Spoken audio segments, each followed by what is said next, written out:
Bonsoir et bienvenue dans Secrets de nuit, l'émission qui donne la parole à ceux qui en ont besoin. Je suis Alissa et je vous retrouve tous les mardis et jeudis de 23 h à minuit sur la radio Alpha Blondie FM. Retrouvez également toutes nos vidéos sur la page YouTube Alpha Blondie FM. Les violences subies par les femmes constituent l'une des violations des droits de l'homme les plus répandues dans le monde.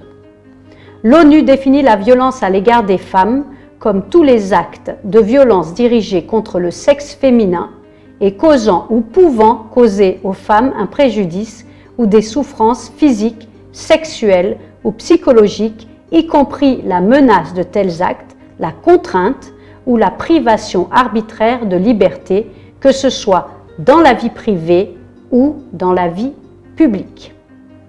Aujourd'hui, nous parlerons spécifiquement des violences domestiques en Côte d'Ivoire. Le plus cruel des abus, les femmes violentées dans leur propre foyer. Un crime vieux comme le monde et l'un des moins connus parce que trop longtemps occulté par le poids des traditions et des préjugés, mais aussi et surtout masqué par le silence des victimes et l'indifférence des autres. Si aujourd'hui encore la police, la justice et la société elles-mêmes n'ont pas pris la mesure de la gravité du problème, les femmes, elles, sont de moins en moins résignées. Ce soir, je reçois les membres de l'AFEDEVEDI, l'association des femmes démunies, veuves et divorcées, pour débattre sur ce thème, plus que d'actualité, après les confinements. Place au débat.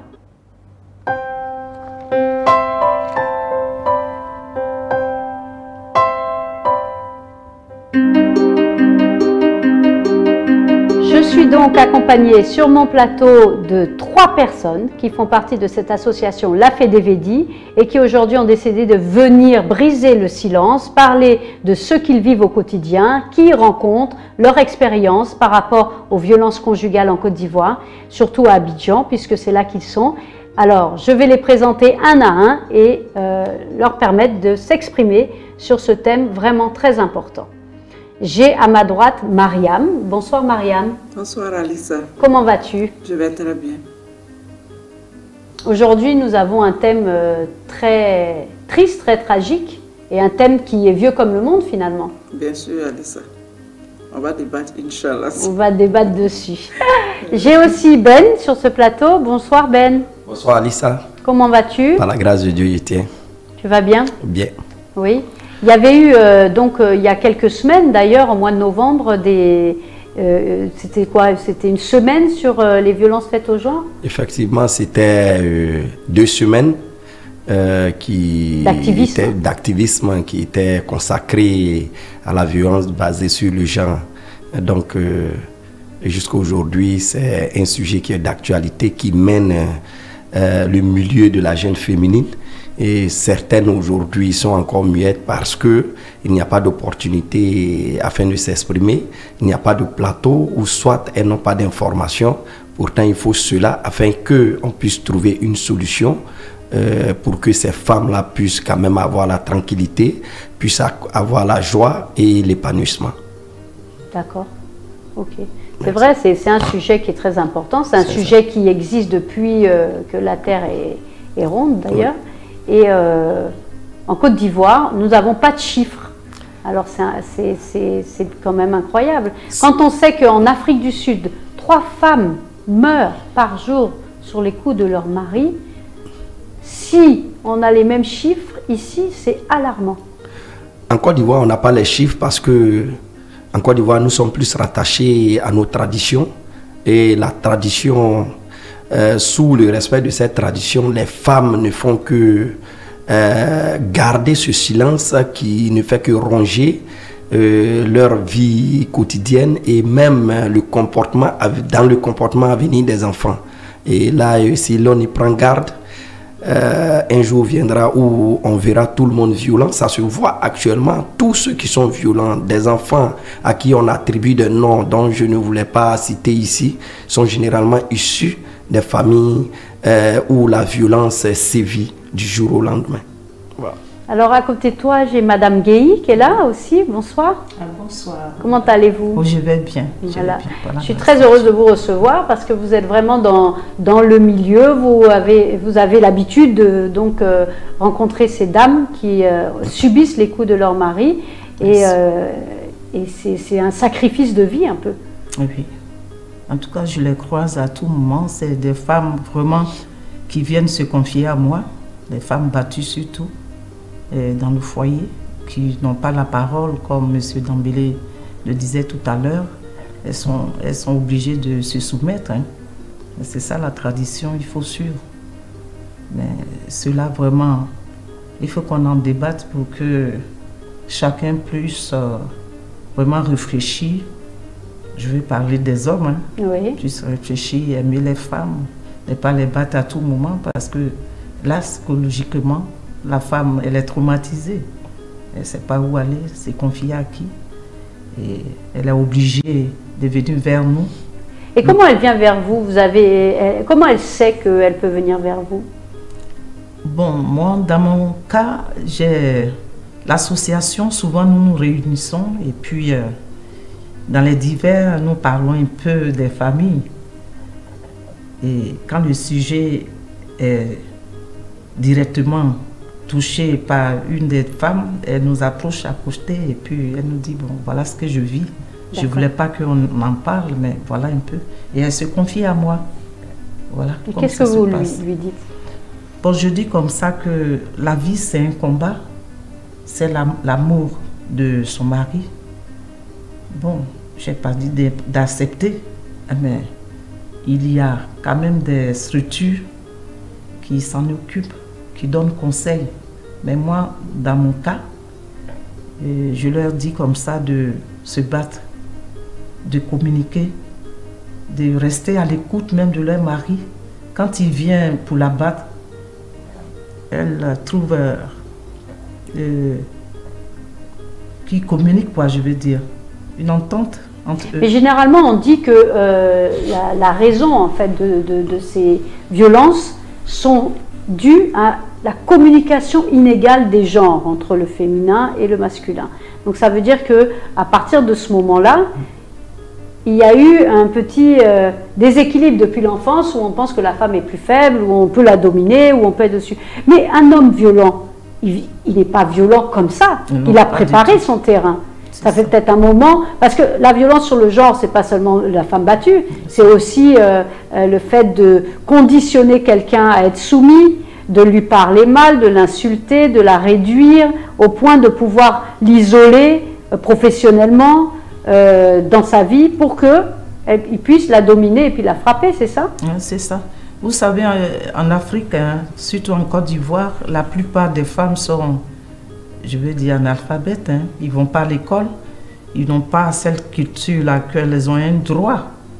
Elles ont un droit. Ah oui. Voilà. Donc, ce petit côté-là, ça les fatigue. Ça les fatigue dans le foyer. Alors, quand le monsieur, il commence à se lever le ton, tout de suite, elle est dans sa coquille. Elle se dit, mais moi, je vais faire quoi? C'est l'homme qui travaille. Il me nourrit, il fait tout. J'ai des enfants avec lui. Pourquoi? Je dois le respecter.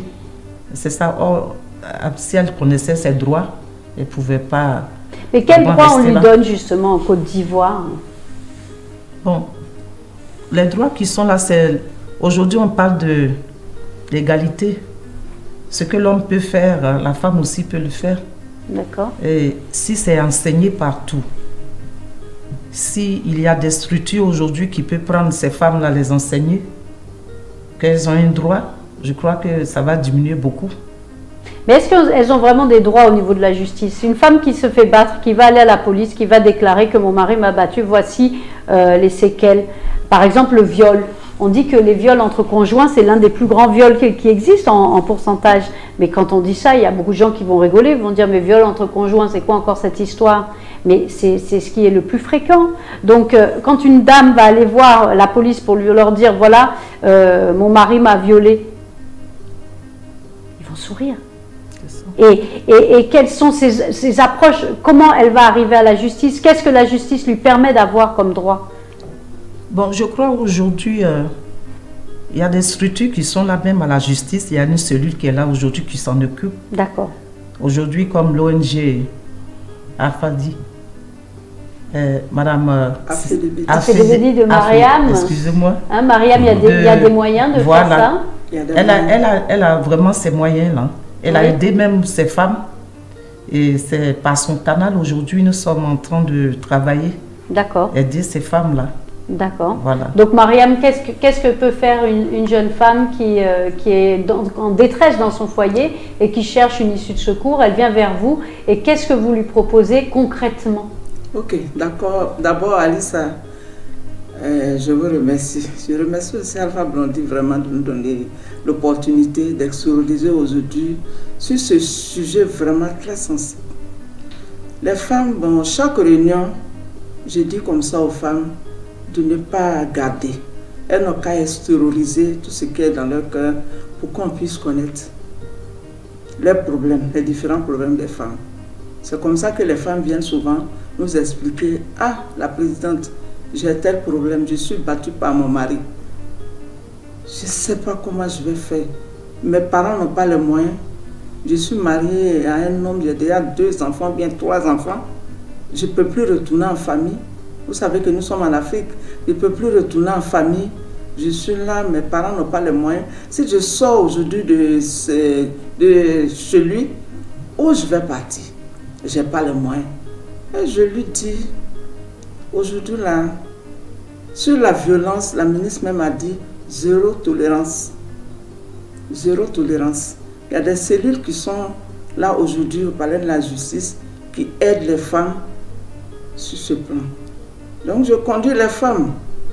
Il y a plusieurs choses. Si par exemple, si la femme est battue seulement par son mari, ou bien si c'est la violence conjugale, quand on arrive, souvent, comme vous venez de dire, les gens vraiment arrivent à dire, mais pourquoi une femme qui est déjà mariée, et puis vous lui dites que c'est un viol?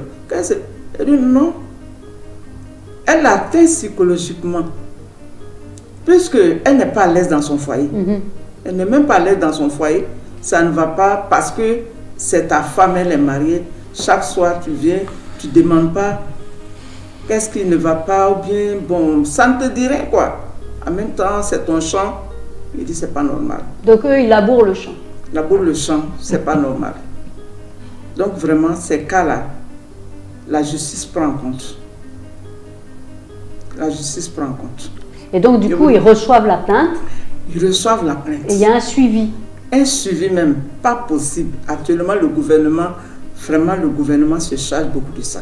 Les violences basées sur le genre, 0 tolérance au niveau de la justice. Le gouvernement fait beaucoup. Et là, spécifiquement pour les violences donc à la maison, conjugales, dans cette sphère qui devrait être intime et une espèce d'havre de bonheur dans lequel on vit avec son amoureux et ses enfants, sa famille, finalement devient l'endroit de toute la détresse, l'endroit de toutes les peurs et les craintes. Qu'est-ce que ces femmes-là ressentent? Quand elles viennent vers vous, qu'est-ce qu'elles vous disent? Elles ont peur de repartir? Elles cherchent à sortir? Comment on les aide à sortir? Il y a beaucoup de femmes même qui ne veulent pas être sororisées. Elles ne veulent même pas. C'est la tradition en fait, comme Mme Guy vient de dire. Elles ne veulent même pas. Quand elles viennent comme ça, elles disent, hé, président, je suis venue te dire, mais il faut faire en cachette. Il ne faudrait pas que la famille soit au courant. Je ne veux pas que quelqu'un soit au courant, le quartier. Ils vont me montrer du doigt. Les parents vont dire que, oh, regarde celle-là. C'est elle qui a traduit son mari en justice, par-ci, par-là. c'est compliqué. Donc il y a un énorme poids de la culpabilité qu'il faut travailler et ils ont fait un inversement de la culpabilité en disant bon bah c'est elle qui est en tort d'accuser son mari de la taper, elle aurait dû gérer les choses, c'est pas une bonne femme, elle sait pas gérer son foyer, alors que dans la réalité le monsieur est violent. Il est violent. Ce genre d'hommes-là, ils sont violents. Ils sont nés comme ça.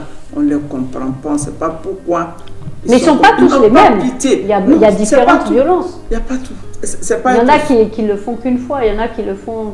Bon, il y en a quand ils le font, quand je les approche, avant d'aller souvent à la justice, je vais vers le monsieur, hein, on s'entretient. Souvent, quand il comprend, ça va.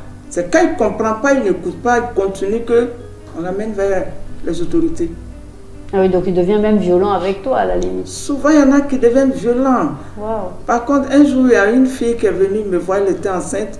Le monsieur a refusé la grossesse. Elle est venue, elle pleurait. Alors qu'elle était enceinte de 8 mois et demi. Oh. Elle n'avait rien. Ce jour, bon, j'ai tourné dans le bureau. Tout ce que j'avais, c'était 2000. Il dit, bon, toi, tu prends 1000 francs. Moi, je reste à 1000 francs pour faire mon transport. Pourtant, elle devait accoucher le lendemain. Même nuit, la fille est rentrée en travail. On m'appelle tard dans la nuit. Ah, la présidente, la fille qui est venue vous voir ce soir-là, elle est en travail, hein, lui est en train d'accoucher. J'ai dit, mais dis donc, c'est pas possible. Elle est où? Et elle est à la maternité. Je ne peux pas rester. Je suis le seul recours. Donc je sors, je prends un taxi, je vais la rejoindre. En partant, j'ai pris des anciennes serviettes, morceaux de pain. Je suis allée. Bon, comme à l'hôpital aussi, il y a une cellule de choses qui aide beaucoup, oui. Le social. Je suis allée vers, je leur ai expliqué le problème. Et ils nous ont donné les médicaments gratuits. Il est revenu. À la maison, j'appelle le monsieur. Je dis, on va régler à l'amiable d'abord. Si ça ne va pas, et puis maintenant on va aller vers les autorités. J'appelle le monsieur, je me présente à lui. Il dit, oh, je ne la connais pas. Faites d'elle ce que vous voulez, je ne la... Et dit, monsieur, allons-y doucement. Si vous ne venez pas me voir, je vais vous traduire. Il dit, allez-y où vous voulez. Et c'est ainsi que, 2 jours après, il y a pris tous les références de l'Afrique. Comme elle avait accouché, elle ne peut pas sortir de la maison. Moi-même, je suis... Ça, c'est parce qu'il refusait la grossesse, c'est ça? Il a refusé la grossesse. Mais il était violent aussi? Très, très violent. Wow. Très violent. Quand je suis allée à la police, quand j'ai expliqué, on l'a fait arrêter. Mais quand on a des trucs comme ça, par exemple, Ben, on a des histoires où les femmes, ça fait longtemps qu'elles sont dans cette violence. C'est pas hier. Effectivement, ça fait longtemps. Ça fait longtemps que les femmes vivent cette violence. Non, mais souvent, je veux dire, une femme, par exemple, va arriver chez vous, ça fait 10 ans qu'elle se fait violenter. Oui. Mais comment on peut arriver jusqu'à 10 ans? Vous savez, je vous ai parlé un peu de la tradition, surtout la religion, la tradition, nos coutumes, tout ça. Raison pour laquelle nous avions eu à mettre une plateforme. On a fait une plateforme à Yopougon où se trouvent des juristes, des gendarmes. On fait tous partie de cette plateforme. Parce que le gendarme même ne savait même pas l'importance de ce combat que nous étions en train de faire. La police ne savait pas. Quand vous dites à un policier que la dame a été violée par son mari, ça ne sonnait pas dans la tête du policier positivement. Mais notre plateforme, les formations, les différentes formations qu'on a eu à faire, la police et la gendarmerie, ils nous accompagnent dans nos différentes activités. Donc, il faut commencer par briser ce mythe-là d'abord. Parce qu'il y a un mythe. Il est dit la femme est inférieure en toute activité. C'est un mythe qu'il faut briser. Voilà. Et parfois, il arrive qu'il y a certaines personnes qu'on essaie de convoquer. D'abord, la plateforme reçoit, comme elle ne l'a pas dit, la plateforme reçoit un couple où la femme est battue. On écoute la femme, ensuite on rentre en contact avec le mari. Quand on rentre en contact avec lui, lors des échanges, souvent certains comprennent que non, c'est maintenant que je comprends la vie. Mais quand ils ne comprennent pas, c'est là qu'on va au-delà. Il y a une cellule qu'on nous a offerte au niveau de la justice de Yopougon. Oui. Quand il y a un problème, nous on ne va plus au commissariat. Automatiquement, c'est saisi par madame la procureure. Ah oui? Oui, à Yopougon. Là, on nous a fait cette grâce. Nous sommes tous dans cette plateforme. Wow. Là, toutes les plaintes, elles arrivent directement. Elles sont prises en charge. Voilà, elles sont prises en charge. Et il y a même des structures dans les commissariats, le district de... spécifique à cela. Donc aujourd'hui, les gens commencent pas à comprendre. Une personne qui violente sa femme, quand tu passes par ce petit couloir, une fois, au sortir de là, tu comprends beaucoup de choses. Pense à 2 fois avant de faire quelque chose. Donc les femmes avaient peur de perdre leur foyer. Donc aujourd'hui, on dit aux femmes, dites ce que vous vivez, vous n'allez jamais perdre votre foyer. Ça sera un enseignement pour le monsieur. Donc à Yopougon déjà, nous avions travaillé un travail colossal qui amène les gens même. Même on vient de finir une formation où la société civile était... Là, il y a des imams qui sont dans notre plateforme. Il y a des pasteurs qui sont dans notre plateforme. Donc dans les églises déjà, on sait de quoi on parle. Donc c'est vous dire que... Il faut casser les préjugés. Voilà, il faut casser les préjugés. Parce que la femme devait être battue, la femme, elle devait subir tout dans le foyer. Voilà. Il y a un de nos formateurs qui nous a dit qu'il a son grand frère qui est professeur à l'université, chez qui il se trouvait. Mais le monsieur, il vient tard dans la nuit, pendant que tout le monde dort. Son plat est dressé, mais il réveille la femme. Tu dois venir le servir. Lui, il a fait comprendre à son grand frère qu'il ne voulait rien comprendre. Donc il est passé par nous afin de pouvoir titiller ce monsieur un peu. Malgré son bagage intellectuel, il y a ce mythe qui plane encore dans sa tête. Donc je vous dis que c'est un peu compliqué, mais pas à pas, je pense que les gens finiront par comprendre. Sinon les femmes ne se déclarent pas, les femmes ne viennent pas vers nous. C'est quand on détecte, parfois nous-mêmes on mène nos enquêtes. Et jusqu'à ce qu'on découvre. Il y a une dame qui devait venir ici aujourd'hui. Elle a dit que si mon mari apprend que je suis allé parler de lui, je perds mon foyer. Je lui ai dit, tu ne perdras jamais ton foyer. Donc vous comprenez. Donc c'est un sujet, il faut informer. On a besoin de passer par un système d'information pour que ces femmes-là puissent avoir une oreille attentive. Mais les hommes, nous savons comment régler leurs comptes. À Yopougon seulement, nous savons ce que faire. Est-ce que vous avez eu, par exemple, des personnes qui sont venues et que vous n'avez pas pu aider, vous avez essayé et qui sont morts? Qui sont décédés? Nous n'avions pas eu un cas de décès, mais nous avions eu des cas de divorce. C'est-à-dire que le monsieur n'a pas voulu entendre raison, la femme l'a exposé, bon voilà. Bon, mais ça c'est aussi une sortie de secours, hein. Le divorce d'un homme qui te bat tous les jours, c'est la sortie. Voilà. Je vous explique un cas qui s'est passé il n'y a même pas longtemps. Il y a une femme une jeune fille qui a été mariée de force à un monsieur qui la battait, elle l'a tuée. Elle a été protégée par la justice. C'est un cas en Côte d'Ivoire qui s'est passé cette année.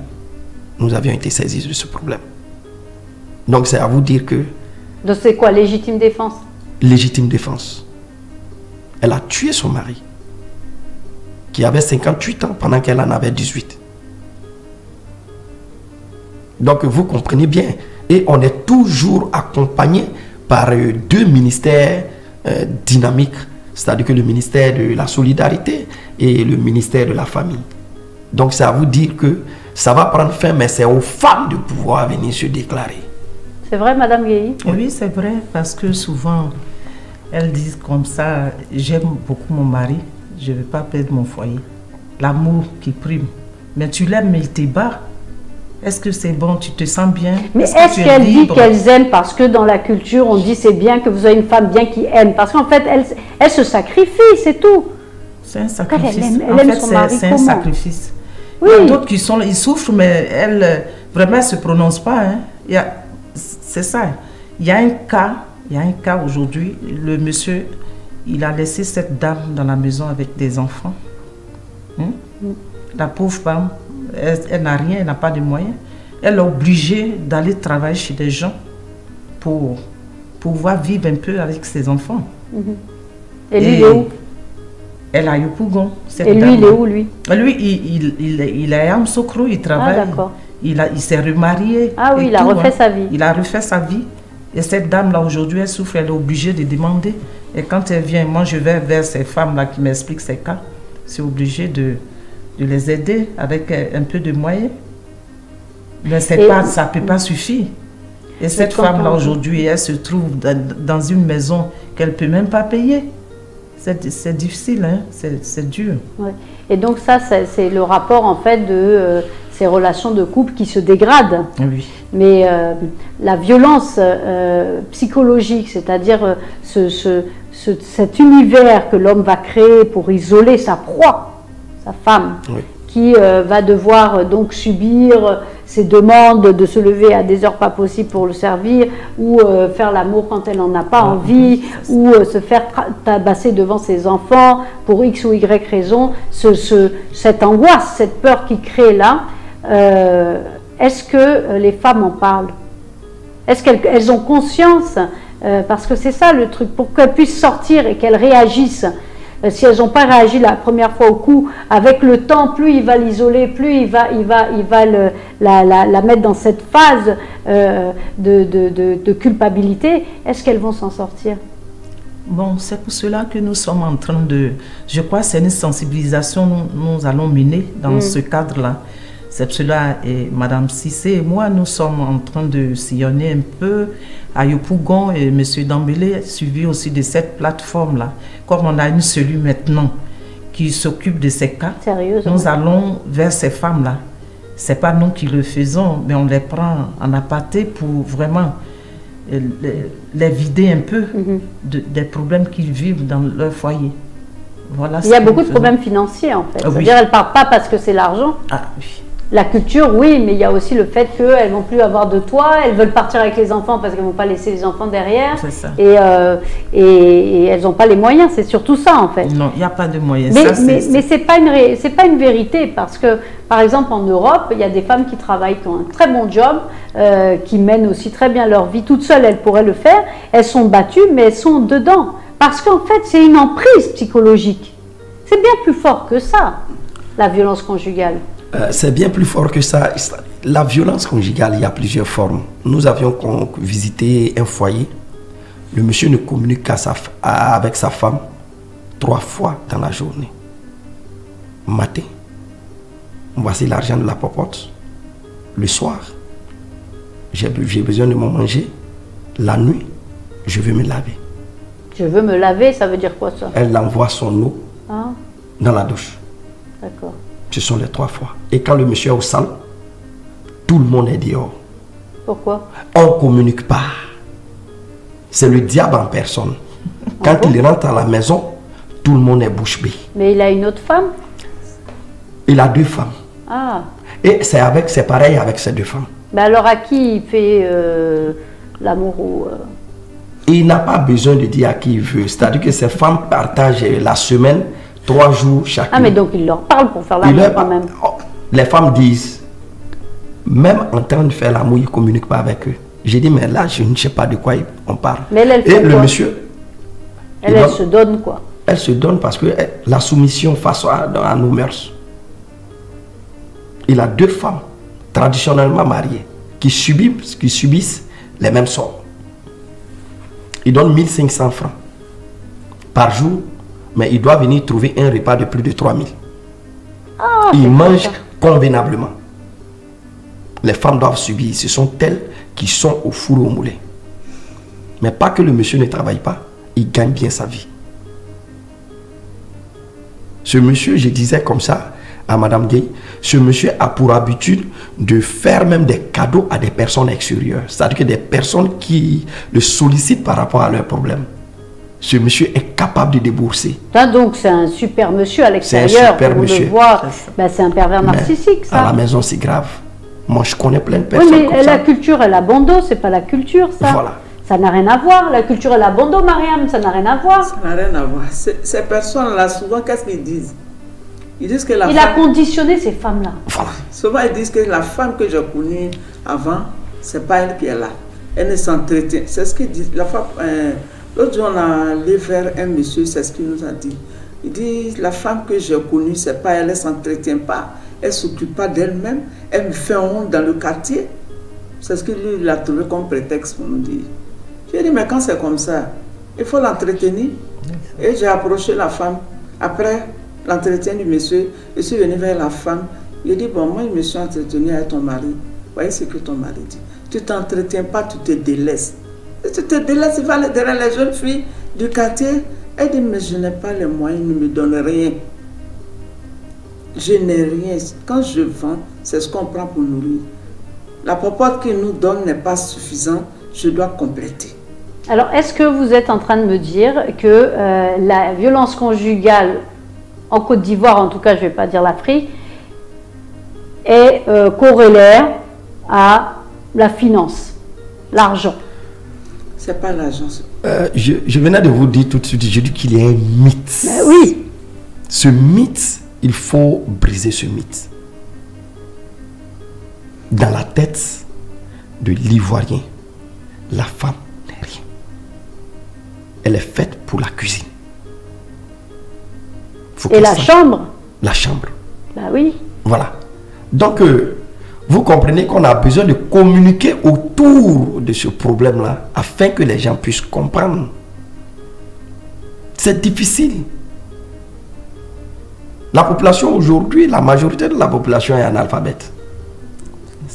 Ils sont attachés à la tradition ou à la religion. Donc la femme qui vient et qui se libère, qui a réussi à divorcer ou en tout cas se séparer, prendre ses enfants, aller vivre la nouvelle vie en ayant laissé derrière toute cette tragédie, c'est quoi? C'est une rebelle? Pour eux, pour ces personnes qui ont cette... Il y a un monsieur qui a eu sa femme qui a adhéré à l'association nouvellement, qui est allé voir la présidente. Je veux adhérer à votre association. Mais mon mari, il est compliqué. Elle a dit non, donne-moi le numéro de ton mari, on va échanger. Je vais dire à ton mari que quand tu n'es pas à la maison, tu es ici. Il a dit à sa femme, j'aime pas les associations. Parce que les associations rébellent les femmes. Exactement. Bah oui, les associations qui mettent la lumière et qui réveillent les lettres, ben oui, il a essayé de la camoufler là. Voilà. Et à une réunion, la femme vient à la réunion, le monsieur se déplace en pleine réunion, devant les responsables. Toi, je t'ai dit de ne pas mettre pied ici, tu es malade. C'est moi je t'ai marié ou bien c'est Madame Cissé qui t'a marié. Dans ce cas, Madame Cissé, tu vas faire le reste de ton foyer chez elle. Mais ce monsieur n'avait pas compris. Mais on a fini par faire comprendre ce monsieur. Ce monsieur a accompagné sa femme à l'association au cours des réunions. Et qu'est-ce qu'il a compris? Il a compris que cette vie rétrograde-là ne vaut rien devant la vraie vie. C'est-à-dire que la vraie vie, c'est communiquer avec la femme, accompagner la femme dans ses activités, écouter la femme.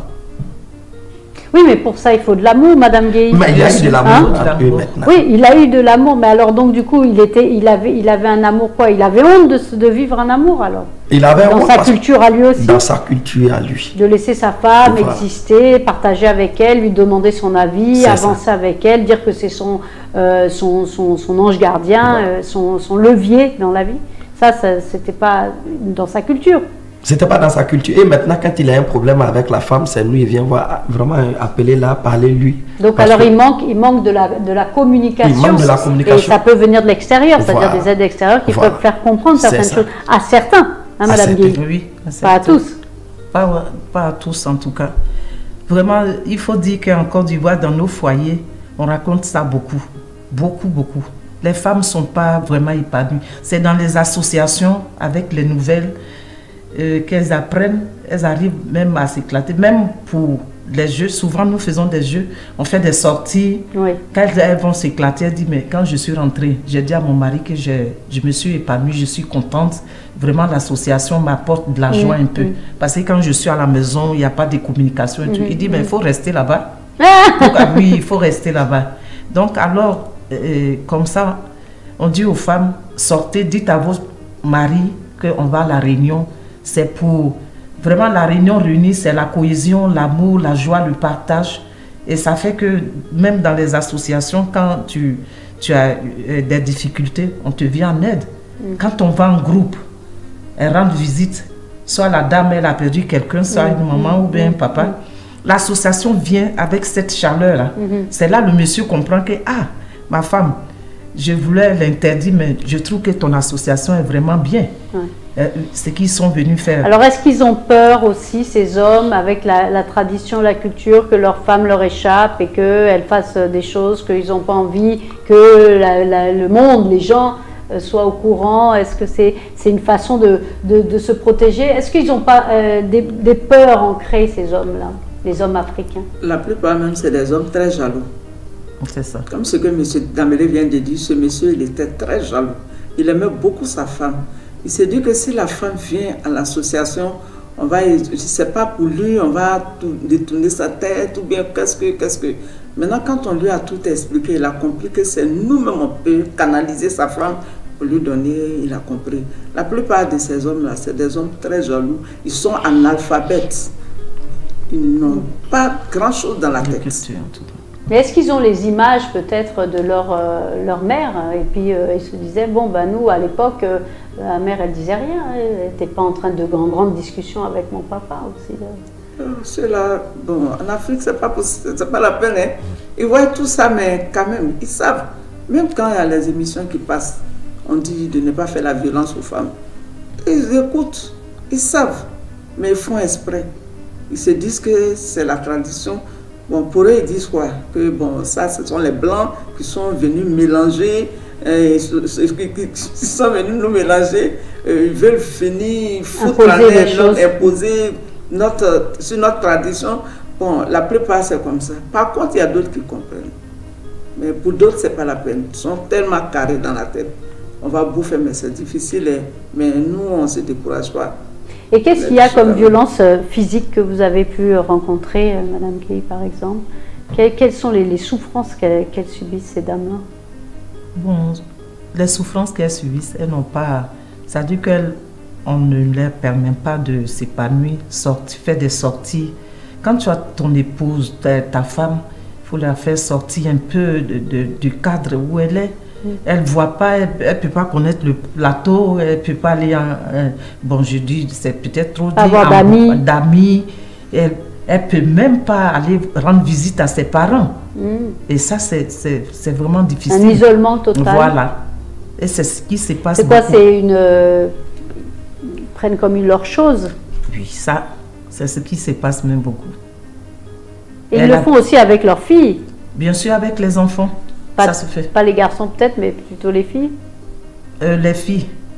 La plupart, c'est les filles. C'est sur les filles même, ils font cela. Tu ne sors pas, il ne faut pas aller... Après l'école, tu rentres.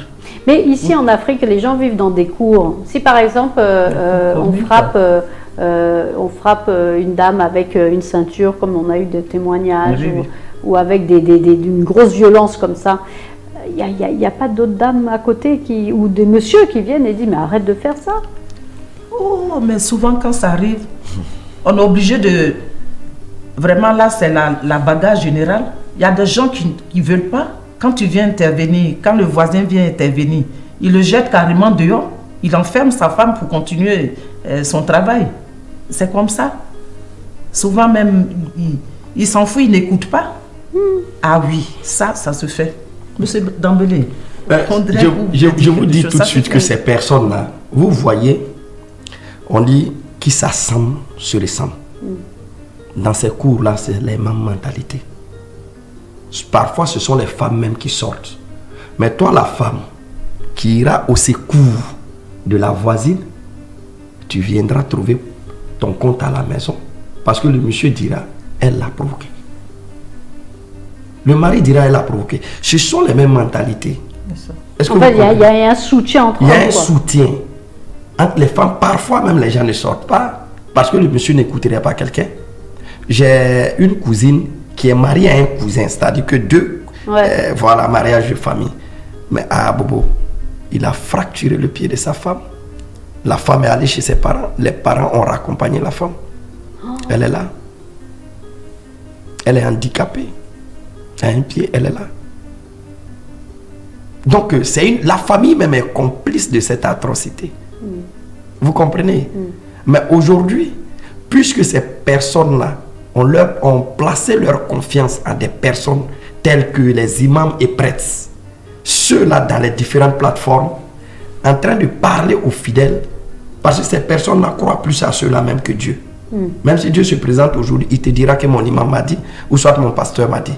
Mais si le pasteur est dans notre plateforme, que le pasteur va prêcher, ou soit l'imam va prêcher, je pense que ça commence à passer. Parce qu'il fallait utiliser tout cela, qui ont fini même par comprendre. On était à une plateforme, on était à un atelier avec un imam qui a pris la parole, qui a dit, il est inscrit dans le Coran, que même pour frapper la femme, on ne doit même pas voir ton aisselle. C'est-à-dire que ta main ne doit pas aller plus haut. Ce qui veut dire qu'on ne doit pas la frapper. Interprétation. Interprétation.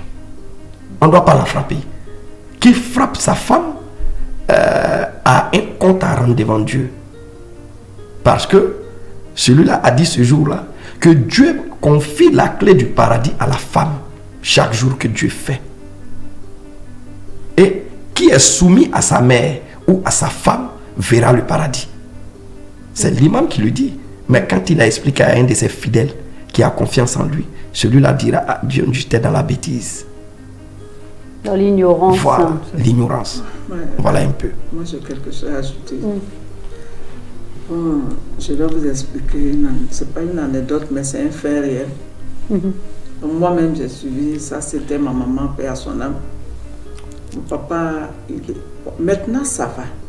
Violence basée sur le genre, maintenant ça va parce que le gouvernement a tellement sanctué sur ça aujourd'hui, ça commence à aller. Sinon, avant, quand on était petit, c'était grave. Mon papa, il était très violent, paix à son âme. Quand il voyageait beaucoup. C'est quand il est en voyage que nous, on sort un peu pour s'épanouir. Mais une fois qu'on entend le bruit de son camion, il était transporteur de son camion, ma maman, nous tous, on rentre dans la maison et on s'enferme. Il nous a toujours dit, bouclez la porte. Si je viens trouver la porte ouverte, vous allez voir. Et on était toujours dans la maison. Maman était toujours dedans. Il a pris une servante, c'est la servante qui partait faire le marché. Maman n'avait pas droit à sortir. À partir de si on doit faire des achats, à partir de 18 h, tout le monde doit être dans la maison. Si lui vient trouver quelqu'un après 18 h dehors, c'est pas bon pour toi. Et quand il commence à chicoter, il chicote les enfants. La maman vient intervenir, il chicote la maman. Il mélange tout le monde. Les voisins étaient fatigués. Quand il vient taper la porte, il n'ouvre pas et puis il crie sur les voisins. Donc quand ça commençait comme ça, les gens disent, laissez le monsieur là, s'il veut, il n'a qu'à tuer sa femme et ses enfants. S'il finit de les tuer, on va venir l'arrêter. Bon, ça c'était en ce moment. Voilà pourquoi je dis aujourd'hui, beaucoup a changé. Le gouvernement a pris cette affaire en main. Beaucoup a changé. Et mon papa, il est resté dans ça. C'est dans ça qu'il est décédé. Puisqu'il est venu un matin du voyage, il bouclait toujours la porte. Il a pris l'essence, parce que c'était leur citerne là. Il avait une petite voiture à côté. Il voulait prendre l'essence pour mettre dans sa petite voiture. Il a enlevé 25 litres. Il a fait rentrer ça dans la cour. Comme d'habitude, on ferme toujours la porte. Il a bouclé la porte. Nous, on était dedans. Et lui, il était au salon. Il était au salon. Ma maman, elle était dans la cour. Elle avait allumé le feu. Le charbon était au fond. Aïe, aïe, aïe. On ne sait pas comment l'essence a pris. Où on va sortir. Wow. Tout est fermé. Wow. Bon, comme les maisons de Sikoji, les maisons en vitre là, c'est moi j'ai eu la présence idée d'aller pousser les vitres. Et nous on est sortis. Mais lui il est resté. Mon oncle aussi est resté.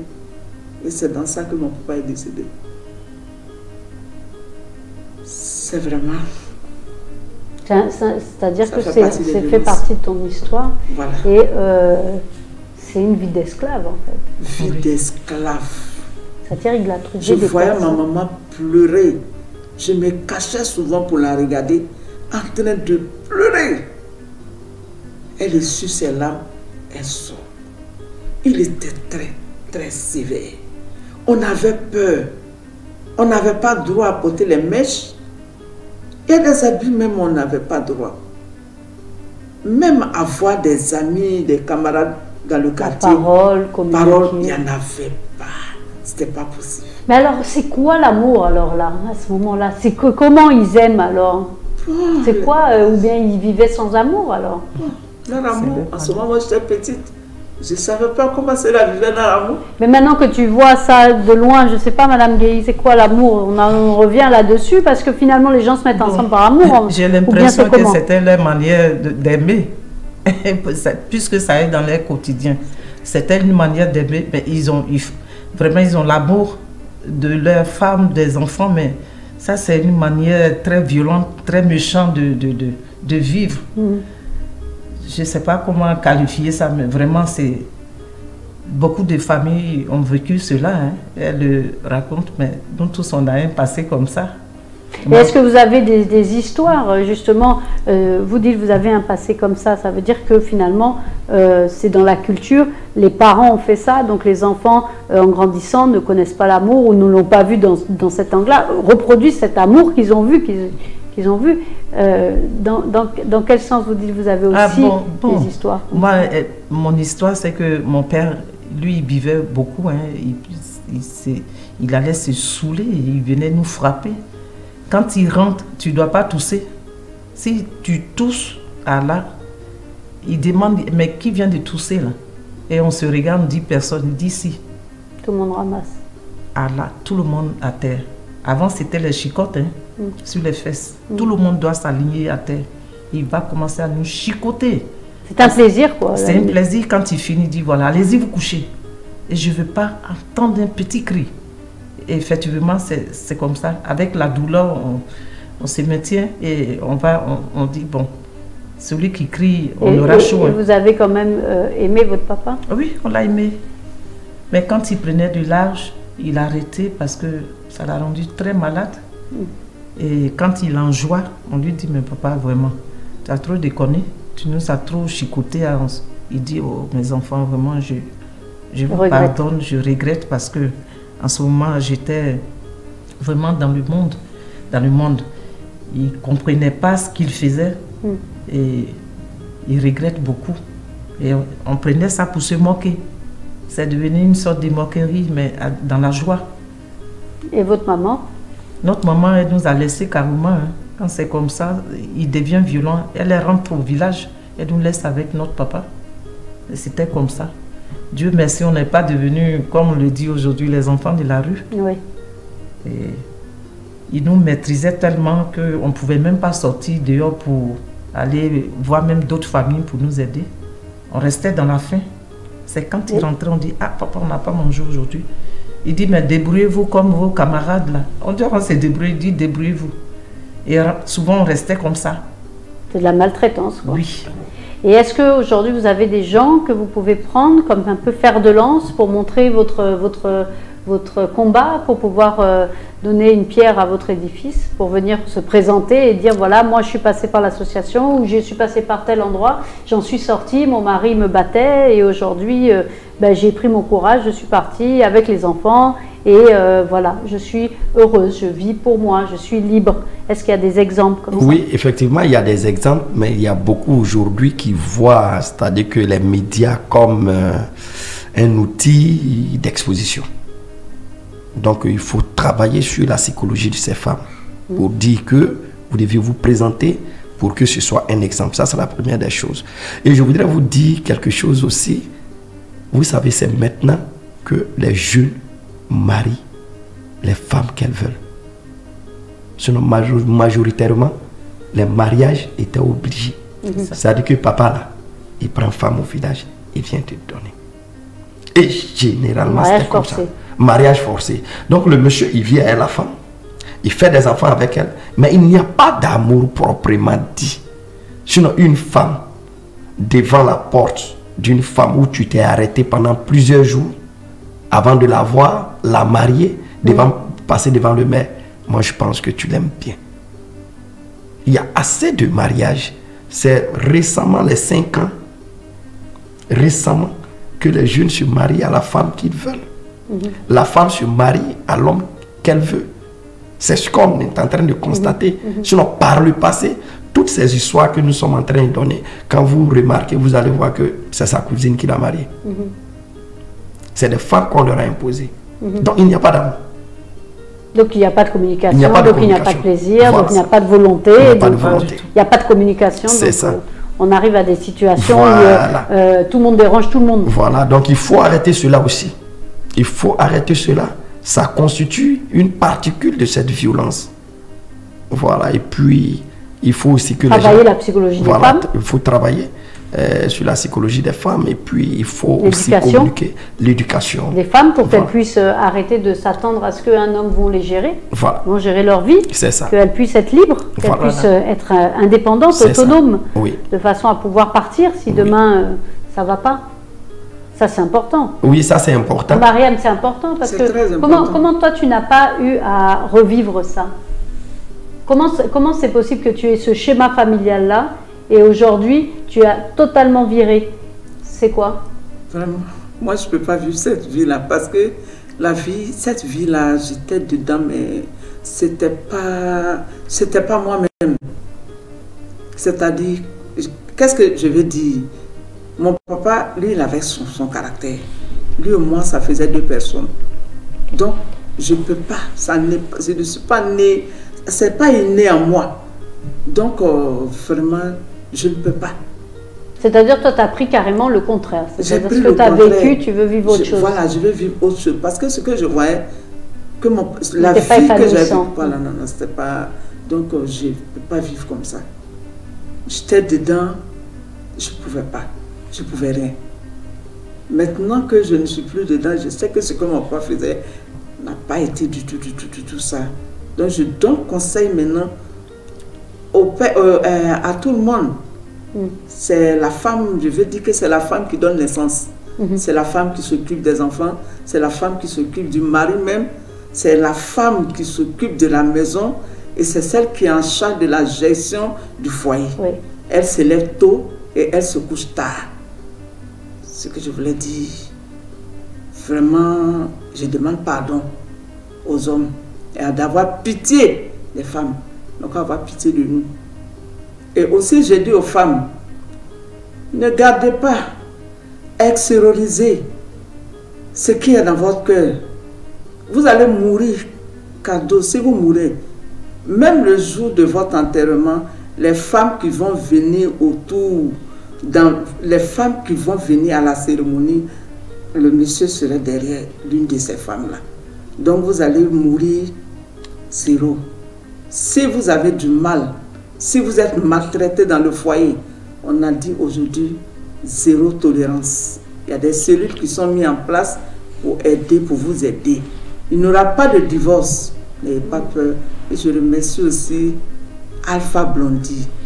1000 fois, Alpha Blondy, merci de nous accorder ce petit temps afin d'extérioriser tout ce qui nous fait mal. Vraiment, merci beaucoup Alpha Blondy. Fait beaucoup pour nous.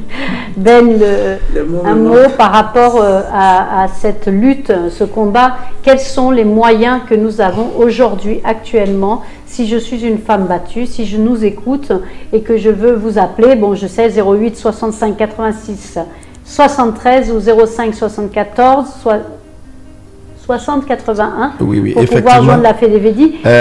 Pour pouvoir joindre concrètement. AFEDEVEDI, aujourd'hui nous constituons une plateforme à Yopougon et il y a le centre social, le complexe du centre social de Port-Bouddeux. C'est là-bas que se trouve la plateforme. Il y a le 16e arrondissement, le 17e, la gendarmerie de Yopougon avec qui on travaille. Donc vous arrivez dans tous ces points. Aussi à la justice, il y a une cellule. Vous arrivez dans tous ces points, votre problème sera résolu. Vous serez aidé. Voilà. Écoutez. Écoutez. Entendu. Entendu. Suivi. Effectivement, suivi. Si vous le souhaitez. Donc, c'est de dire que nous, Yopougon, on a déjà commencé le travail et le travail avance. Et pour ces maris véreux qui veulent rien comprendre, moi je pense qu'il est temps de comprendre que la vie n'est pas faite pour battre les femmes. Les femmes ont leurs droits. C'est un droit. Donc, il faut respecter le droit. C'est un droit humain. C'est un droit humain. Donc, ce ne sont pas des machines, ce ne sont pas des robots ou ce ne sont pas des animaux. Si tu n'aimes pas, tu quittes. Tu n'aimes pas, tu quittes. Voilà. C'est de dire à la femme aussi, quand tu commences à souffrir, ton droit, ta famille ne peut pas t'arracher ton droit. Il ne faudrait pas te morfondre devant cette loi coutumière et mourir un jour sans toutefois avoir la raison. Ton droit, ta famille ne peut pas t'arracher ce droit. Donc, quand tu te trouves dans cette situation, contacte-nous ou soit les structures dont je viens de dire, vous contactez, mais vous allez voir que même la famille même sera soulagée parce que ça donnera une bonne leçon à la famille et la famille comprendra que le droit, c'est le droit, la vie, c'est la vie. C'est vrai. Merci. Madame Gueye. Oui, je voulais vraiment dire merci à la radio Alpha Blondy qui nous permet aujourd'hui de nous exprimer, nous qui sommes des leaders devant ces femmes-là, et dire aux hommes d'aimer les femmes, d'aimer les femmes, de vivre réellement l'amour. L'amour fait épanouir la femme. La femme est comme une fleur. Quand tu l'arroses, vraiment, toujours elle reste belle. Voilà. Et dire aux femmes aussi de ne pas vraiment s'enfermer, hein, d'approcher ces structures-là, comme M. Dambélé venait de le dire, de venir vraiment se confier. Ils seront suivis, ils seront aidés. Et vous avez déjà les numéros, nous sommes là.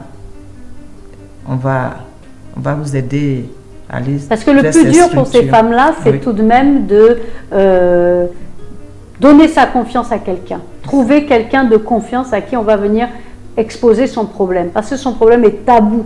Son problème et la culture ne permet pas à la femme d'être dans une situation d'échec par rapport à sa famille. Donc, aller vers quelqu'un, parfois, ça peut être un échec parce que la personne peut te ramener chez ton mari et te dire « mais tu n'as pas bien fait ».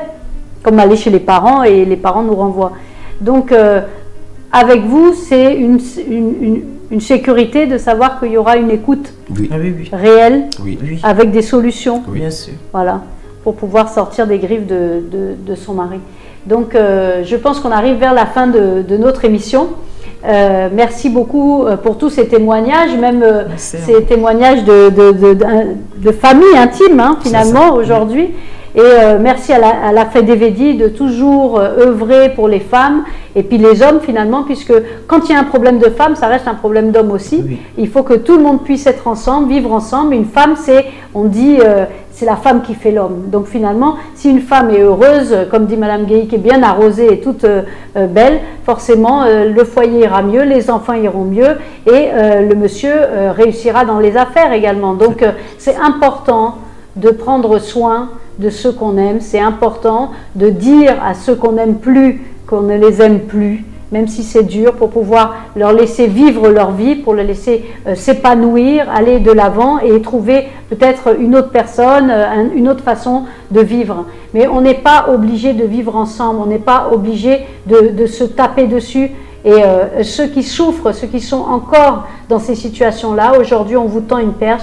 Il y a une association ici à Abidjan qui vous permet de sortir de cette détresse. Il y a aussi toute la Côte d'Ivoire qui est appelée, puisque vous pouvez appeler aux différents numéros. Il y aura toujours une personne qui sera là pour vous répondre. On a vu que la police, on a vu que la justice, tout le monde s'est mis en œuvre pour la zéro tolérance, tolérance zéro. Donc voilà, merci à la régie, merci à Yao d'être là pour nous permettre de faire cette émission. Merci à Alpha Blondy de nous donner le micro dans ces situations difficiles. Merci à vous qui nous suivez, à nos auditeurs fidèles. Merci de vous abonner à notre page YouTube pour voir plus d'émissions, plus de vidéos. Et voilà, que Dieu vous garde.